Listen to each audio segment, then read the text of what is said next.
Several people came up to me when I first got here, and they said, "So Mitch, are we still going to be the Firewood Church?"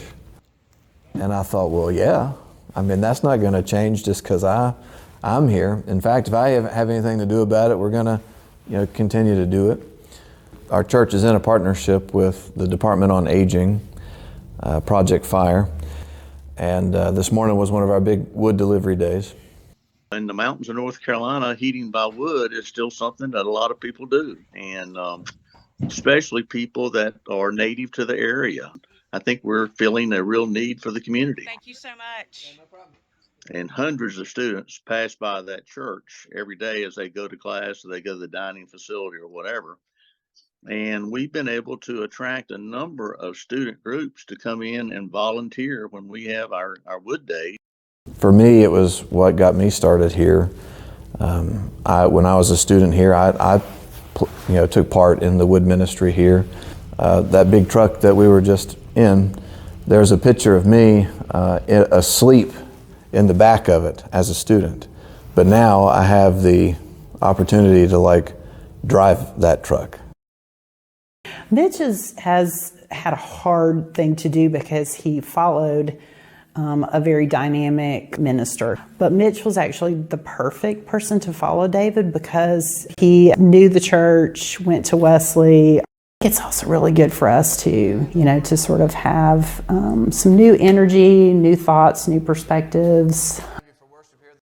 This church is a church that's busy all the time.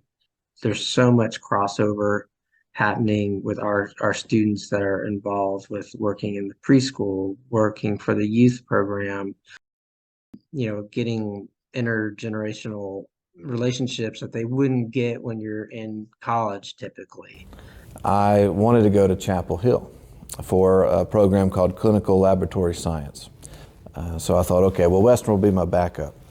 Chapel Hill, I forget the official language, I think deferred. Of course, looking back on it now, I wouldn't change anything. This is where I met my wife, Molly.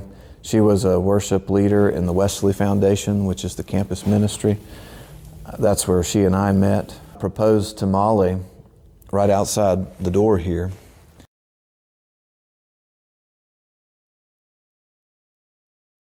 It's just nice knowing that you have these partners that specialize in these important ways that really helps take some of the pressure off of the local church. We put our trust in y'all's expertise and what you can bring to the table. Because you saw today how much life it brings. The students mainly who come by, and they're the ones who give that program life and subsequently our church. It's how many people wind up making their way into this room right here. Maybe not through the front door, but through the back door, and that's okay.